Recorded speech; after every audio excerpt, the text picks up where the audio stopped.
बार बुरी तरह घसीटते हुए ले जा रहा था। फिर हम देखते हैं कि इसके कुछ दिन पहले 3 शैतान बच्चों का ग्रुप एक घर में चोरी करने पहुंचा। उनमें एलेक्स नाम के एक लड़के ने अपने दोस्तों को पैसे चुराने से मना किया और सिर्फ वही चीजें उठाने को कहा जो $10,000 से कम कीमत की हों। अगर उन्होंने इससे ज्यादा कीमत का सामान उठाया तो पकड़े जाने पर उन्हें उम्र कैद भी हो सकती है। तब एलेक्स के दोस्त रॉकी ने ज्वेलरी चुराई और दूसरे दोस्त मनी ने लैपटॉप और कीमती घड़ी चुरा ली। चोरी के बाद एलेक्स ने खिड़की का शीशा तोड़ डाला, जिससे घर का सिक्योरिटी अलार्म बजने लगा। उसने ऐसा पुलिस को गुमराह करने के लिए किया था ताकि पुलिस को लगे कि चोर खिड़की से अंदर घुसे हैं, पर असल में उनके पास घर की डुप्लीकेट चाबी थी। आखिरकार घर लौटकर एलेक्स ने चाबी अपने पिता की डेस्क में रख दी। असल में एलेक्स के पिता सिक्योरिटी कंपनी के लिए काम करते थे और उनके पास अपने क्लाइंट्स के घरों की चाबियां होती थी। वहीं दूसरी ओर मनी ने चोरी का सामान अपने दोस्त राहुल को बेचा,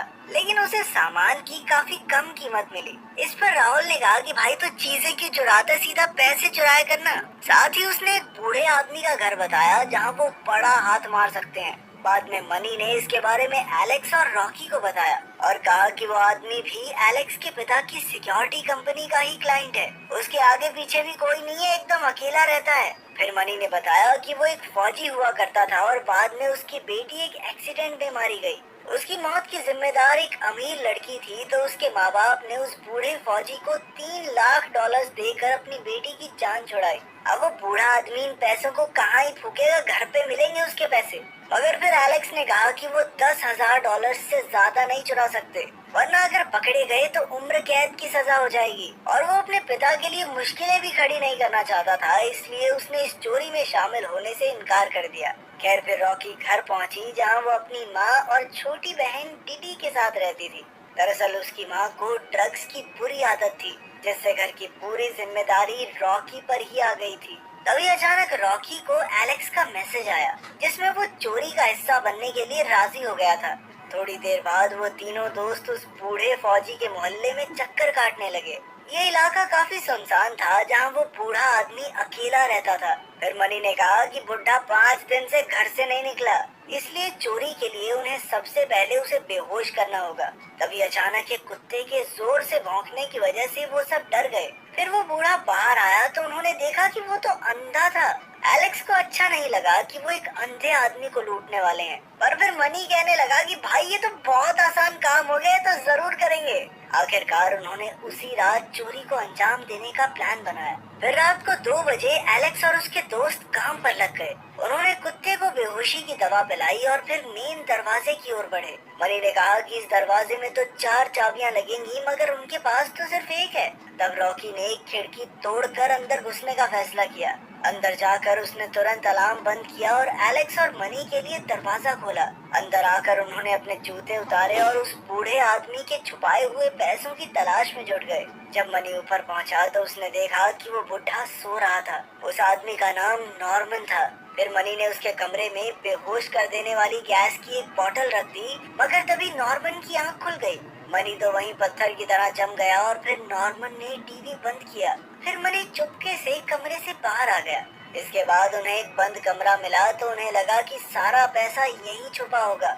मनी ने हथौड़े से ताला तोड़ने की कोशिश की, मगर बिना ज्यादा शोर मचाए ताले को तोड़ना नामुमकिन था। आखिर में तो उसने अपनी बंदूक ही निकाल ली। बंदूक देखकर एलेक्स तो काफी घबरा गया, मगर मनी ने कहा कि ये बुढ़ा आदमी फौजी हुआ करता था, इसलिए वो उन सब की हिफाजत के लिए लेकर आया है। लेकिन एलेक्स ने कहा कि चोरी के दौरान बंदूक का इस्तेमाल करने से नॉर्मन को भी उन पर गोली चलाने का हक मिल जाएगा। तब एलेक्स ने कहा कि वो इस चोरी का हिस्सा नहीं बनना चाहता और वो घर से बाहर जाने लगा। जल्द ही मनी ने गोली चलाकर ताला तोड़ दिया, पर तभी नॉर्मन वहाँ आ गया। अब मनी ने नशे में धुत होने का नाटक किया और कहा कि वो गलती से इस घर में घुस आया, मगर फिर नॉर्मन का पैर टूटे हुए ताले पर पड़ गया और वो समझ गया कि मनी झूठ बोल रहा है। फिर मनी ने नॉर्मन पर बंदूक तान कर इधर उधर गोलियां चला दी ताकि वो आगे न बढ़े, लेकिन नॉर्मन ने अचानक उस पर हमला करके उसकी बंदूक छीन ली और उसका गला घोंटने लगा। मनी उससे जान की भीख मांगने लगा तो नॉर्मन ने उससे पूछा कि उसके साथ कौन कौन है। तब मनी ने कहा कि वो अकेला है और नॉर्मन उसे छोड़ने ही वाला था, पर फिर अचानक उसने जोर से गला दबाकर मनी को मार डाला। ये देखकर रॉकी को बहुत गहरा सदमा लगा और वो सहम कर एक कपबोर्ड में जाकर छिप गई। इधर गोलियों की आवाज सुनकर एलेक्स वापस आया और अचानक नॉर्मन से टकराते टकराते बचा। फिर नॉर्मन ने सभी खिड़कियां दरवाजे बंद कर दिए, जिससे एलेक्स और रॉकी घर में ही कैद हो गए। तभी रॉकी ने एलेक्स को मैसेज करके बताया कि नॉर्मन ने मनी को मार डाला है और वो खुद एक कबर्ड में छिपी हुई है। फिर कुछ देर बाद नॉर्मन ने वही कबर्ड खोला जहां रॉकी छिपी हुई थी और अपनी तिजोरी खोलकर देखने लगा कि उसके पैसे सही सलामत हैं या नहीं। मौके का फायदा उठाकर रॉकी ने तिजोरी का कोड याद कर लिया। फिर थोड़ी देर बाद एलेक्स ने रॉकी को ढूंढ लिया और कहा कि उन्हें जल्द से जल्द यहाँ से निकलकर पुलिस को खबर करनी चाहिए। पर रॉकी ने तिजोरी खोलकर सारे पैसे निकाल लिए। एलेक्स ने देखा कि तिजोरी में लगभग 10 लाख डॉलर्स थे। अब उन दोनों को कैसे भी करके यहाँ से बाहर निकलना था। एलेक्स ने कहा कि उन्हें नीचे तहखाने से निकलना चाहिए और जैसे ही रॉकी तहखाने की ओर बढ़ी तो अचानक नॉर्मन वहाँ आ गया। वो मनी की लाश को घसीटता हुआ ला रहा था कि अचानक उसे एलेक्स के चलने की आवाज आ गई। उसने तुरंत अपनी बंदूक निकाली, जिससे एलेक्स और रॉकी पूरी तरह सहम गए। अचानक मनी का फोन बजने लगा तो नॉर्मन का ध्यान भटक गया और मौके का फायदा उठाकर एलेक्स और रॉकी तुरंत तहखाने में घुस गए। उधर नॉर्मन को किचन में उन दोनों के जूते मिल गए तो वो समझ गया कि मनी अकेला नहीं था। अब उसने फिर से अपनी तिजोरी देखी तो उसे पता चला कि सारा पैसा चोरी हो गया था। इधर एलेक्स और रॉकी तहखाने में पहुंचे तो उनके पैरों तले जमीन खिसक गई, क्योंकि वहाँ एक जवान लड़की के हाथ पैर बांधकर उसे कैद किया गया था। उसके मुंह पर पट्टी बंधी थी और वो हाथ जोड़कर एलेक्स और रॉकी से मदद मांगने लगी। वहीं नॉर्मन को एहसास हो गया था कि एलेक्स और रॉकी कहाँ हैं, क्योंकि उस लड़की की रस्सी से एक घंटी जुड़ी हुई थी, जिसके बजते ही नॉर्मन समझ गया कि वो तहखाने में मौजूद है। खैर, उस लड़की ने एलेक्स और रॉकी को एक फटा हुआ अखबार दिया और तब ये खुलासा होता है कि उस लड़की का नाम सिंडी था और ये वही लड़की थी जिसकी गाड़ी से टकराने से नॉर्मन की बेटी की मौत हो गई थी। इसके बाद सिंडी ने एक तिजोरी की ओर इशारा किया जहां नॉर्मन उसकी हथकड़ियों की चाबी रखता था। तब एलेक्स और रॉकी ने चाबी निकाली और सिंडी को रिहा करके बाहर जाने लगे, मगर दरवाजे पर तो ताला लगा था। एलेक्स ने अपनी चाबी से ताला खोलने की कोशिश की और जैसे ही दरवाजा खुला तो सामने नॉर्मन खड़ा था। उसने तुरंत धुआंधार गोलियां चला दी, जिसमें से एक गोली एलेक्स के कान में लगी। इसके बाद नॉर्मन ने गलती से सिंडी को भी गोली मार दी और उसकी मौके पर ही मौत हो गई। जब उसे इसका एहसास हुआ तो वो दुख के मारे जमीन पर गिर गया, जिससे एलेक्स और रॉकी समझ गए कि सिंडी उसके लिए काफी जरूरी थी। खैर, फिर उसने बेसमेंट के दरवाजे पर ताला लगा दिया। अब एलेक्स ने रॉकी से कहा कि उन्हें तिजोरी वाली चाबी के जरिए बाहर वाले दरवाजे से निकल जाना चाहिए, लेकिन तभी अचानक नॉर्मन ने पूरे घर की लाइट्स बंद कर दी, जिससे वहाँ पर पूरी तरह अंधेरा हो गया। उसने ऐसा इसलिए किया था ताकि एलेक्स और रॉकी भाग न सकें। पूरी तरह अंधेरा करके नॉर्मन ने उन दोनों को भी एक तरह से अपने जैसा बना दिया था। इस अंधेरे में रॉकी आगे बढ़ रही थी और वो नॉर्मन से टकराने ही वाली थी कि ऐन वक्त पर एलेक्स ने चिल्लाकर नॉर्मन का ध्यान भटका दिया। नॉर्मन ने अंधेरे में बंदूक चलाई और फिर जब एलेक्स रॉकी को ढूंढने आगे बढ़ा तो अचानक नॉर्मन ने उसे पकड़ लिया। तब एलेक्स ने पास रखे लोहे के सरिये से नॉर्मन पर हमला कर दिया, जिससे वो वहीं बेहोश हो गया। इसके बाद वो दौड़कर रॉकी की मदद करने पहुंचा, पर जैसे ही वो ऊपर पहुंचे तो अचानक नॉर्मन का कुत्ता उनके पीछे पड़ गया। असल में उसे दी हुई बेहोशी की दवा का असर खत्म हो चुका था। तब एलेक्स ने रॉकी को चाबी देकर बाहर का दरवाजा खोलने को कहा और खुद कुत्ते को भटकाने का फैसला किया, मगर तभी नॉर्मन उठ खड़ा हुआ और तहखाने का दरवाजा पीटने लगा। एलेक्स और रॉकी जल्द ही भागकर ऊपर के कमरे में छिप गए। वो जानते थे कि नॉर्मन उनके कमरे में घुसने की कोशिश जरूर करेगा, इसलिए एलेक्स ने रॉकी को एयर वेंट के जरिए भागने को कहा और फिर खुद नॉर्मन को रोकने का फैसला किया, मगर वो ज्यादा देर तक उसे रोक नहीं पाया और नॉर्मन ने दरवाजा तोड़ दिया।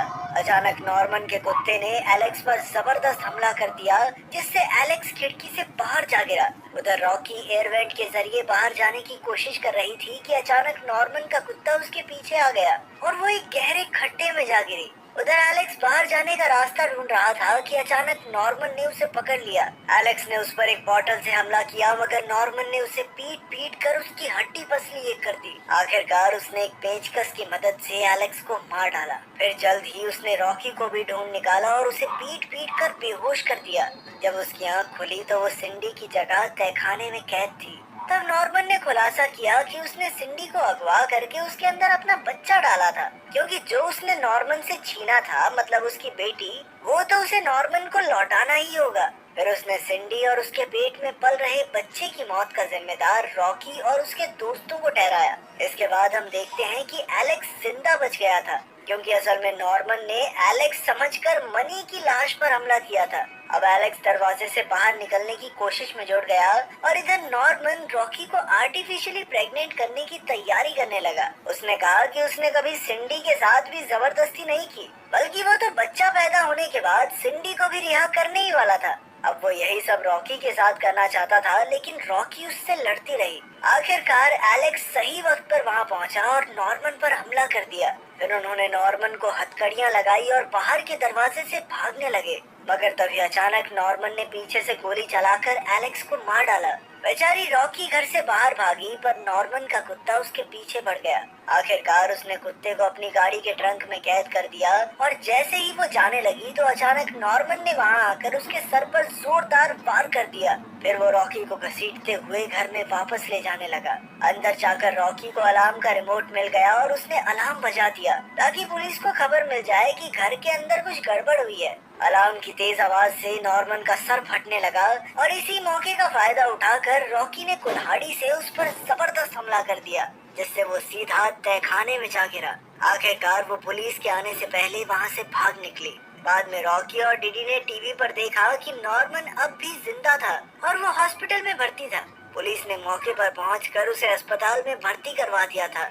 उसने एलेक्स और मनी को मार डाला था, लेकिन उसने सिंडी, रॉकी और चोरी हुए पैसों के बारे में पुलिस को कुछ नहीं बताया। आखिरकार रॉकी ने चैन की सांस ली और अब उसके पास बहुत सारे पैसे थे कि वो अपनी बहन डिडी के साथ कहीं पर भी एक